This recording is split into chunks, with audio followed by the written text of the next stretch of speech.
Marco Aurélio.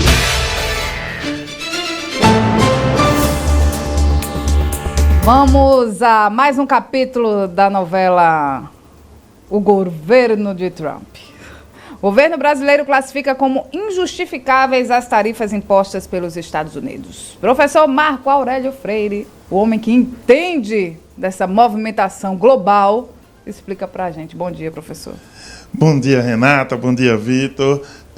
O mundo está cada vez mais complicado e a gente reparou, né? A diferença aqui da música, né? A diferença da Cássia é exatamente essa.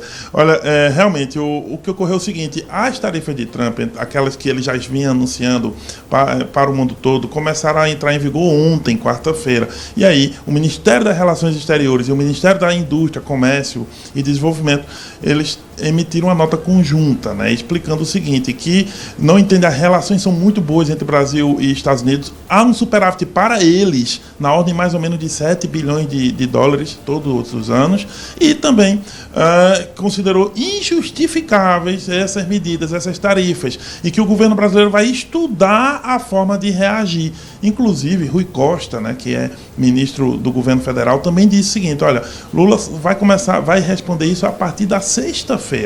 Em alguns eventos, Lula já tem dado recados ao Trump, a gente tem notado, mas em termos de efetividade, essas medidas só vão ser anunciadas a partir da sexta-feira. Sabe por quê? Porque o Alckmin, que é vice-presidente, mas também ministro do comércio, da indústria, ele está ainda negociando com representantes americanos, tentando alguma isenção por parte do governo americano. Ainda não conseguiu, mas o governo está evitando, está tendo cautela para evitar aí uma resposta ainda, digamos assim, como eles dizem, muito rápida, muito assodada, como a gente diz, ou seja, uma resposta que poderia aí causar mais problemas do que soluções. Porém, a nota já foi num tom muito mais duro do que vinha sendo até aqui. O injustificável já mostra em relações internacionais que o governo ficou chateado, pegou mal essa história aí. E vamos ver qual vai ser a reação do governo brasileiro. Professor, é interessante que a gente possa falar um pouco sobre os papéis que cada personagem no governo exerce e o que cada fala deles indica. Então, o papel, por exemplo, do presidente Lula, o presidente Lula costuma falar para a população, sobretudo para a população, digamos assim, menos conectada com essas questões, né? Que observa apenas o cenário de conflito entre as nações. E então, acha que não influencia muito, né? O que o presidente Lula disse? Ele disse que não tem medo de cara feia. Isso. É uma expressão super fácil de se entender e é aquela expressão que você vai usar no momento em que você está em uma disputa com alguém está te apertando. O presidente fala para um público. O ministro da Fazenda, Fernando Haddad, fala para outro público e usa outra linguagem. Então, quando foi perguntado, Fernando Haddad disse: aqui a nossa palavra-chave é negociar e não retaliar. Então, são integrantes do mesmo governo, mas falam para públicos diferentes e por isso os discursos são diferentes. O presidente vem numa linha mais política, assim como o próprio Trump o faz, né, em relação ao papel lá nos Estados Unidos, e os ministros são mais técnicos, principalmente o Haddad, que você citou, e o Alckmin mesmo. E o Alckmin é interessante, ele tem um papel duplo, técnico por ser ministro e político por ser vice-presidente, mas optou pelo lado mais comedido, que é também a linha dele, né? O Alckmin é mais quieto, digamos assim, nesse sentido. Então ele está negociando. Agora, eu acho que, particularmente, colocando uma opinião, não acho que vai ter muito sucesso, não, a negociação. Não é por nada, é pelo que a gente tem visto no panorama no resto do mundo. O Trump não está atendendo uma série de outros países que tem ainda mais importância em relação às relações com os americanos do que a gente. Porém, não custa tentar, né? Vamos ver o que é que vai sair aí dessa negociação com o Alckmin. Mas no resto do mundo, ele está recebendo reações. Os países estão reagindo. E temos alguns exemplos aí para citar, né, professor? Temos. Como é que está o panorama da guerra comercial? Já tem nome isso, sabe, gente? É guerra comercial do Trump. Acho que vai para os livros de história aí com o tempo. Olha, vamos lá. Canadá. O Canadá foi o primeiro a retaliar. A situação, inclusive, é bem dura, porque o Canadá está mudando de primeiro-ministro. Vem um pouco mais conservador, mas ele já anunciou retaliações que atingem 20 bilhões de dólares em produtos. Inclusive, o Canadá está colocando taxa de computador a panelas. passando por um monte de produtos, artigos esportivos, enfim, 20 bilhões, inclusive também colocou em energia, e isso causou um impacto nos Estados Unidos. Os Estados Unidos compram energia do Canadá, e a situação está bem crítica entre os países. O México, que é a Cláudia Sheinbaum, é a presidente, anunciou que vai colocar medidas, assim como o Lula já tem um plano, mas não revelou qual. O México também é o segundo principal parceiro com os americanos, muito atingida pelas medidas, mas ainda não revelou o plano. Vamos para o Reino Unido. O Reino Unido espera conseguir, pelas relações que tem com os americanos, o Reino Unido, Inglaterra ali, eles pensam o seguinte: não anunciaram nenhuma medida e estão fazendo o que o Alckmin está fazendo. Estão em negociação para conseguir alguma isenção. Não conseguiram ainda. Mas se ocorrer de manterem, né, o Trump manter isso, eles vão entrar em alguma medida. A União Europeia já anunciou, sim, a União Europeia anunciou 28 bilhões de dólares em produtos que vão ser super tarifados pela União Europeia contra os americanos.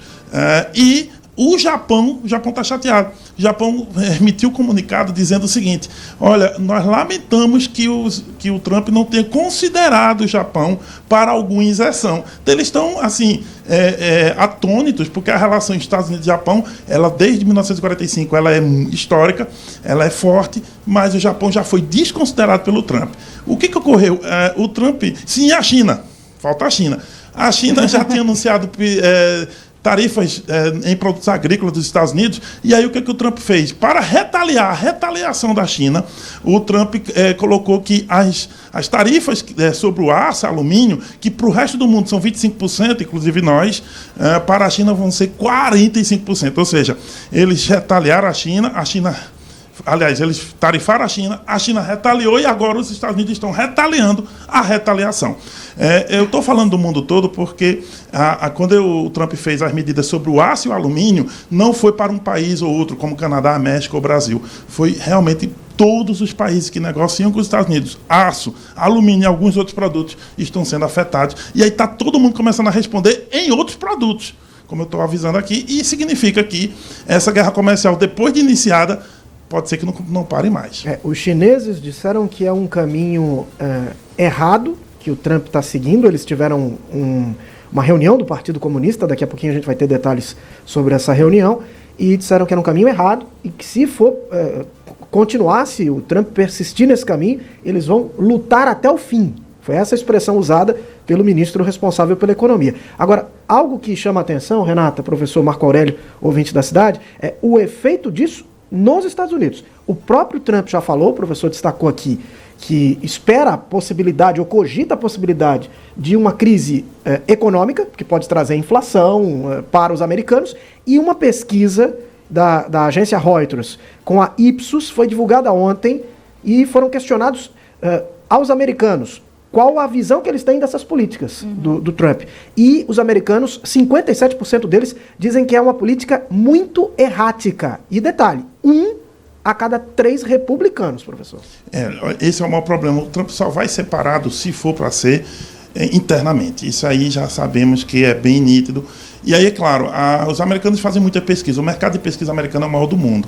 E nesse caso, já há várias pesquisas nacionais lá indicando que ele tem perdido apoio em 2 meses. Porém, isso não vai dizer nada enquanto o Trump não sentir alguma forma de protesto, ou enfim, uma insatisfação muito grande, a coisa não muda. Tanto que, apesar da inflação estar sendo esperada um aumento, os números que saíram ontem da inflação americana foram um pouquinho menores, tá? E aí, ou seja, o Trump ganha fôlego para manter essas políticas. Vamos ver o que ele vai fazer e como isso vai continuar. Professor Marco Aurélio Freire, muito obrigado e até amanhã. Até amanhã, se Deus quiser. Manhã Cidade.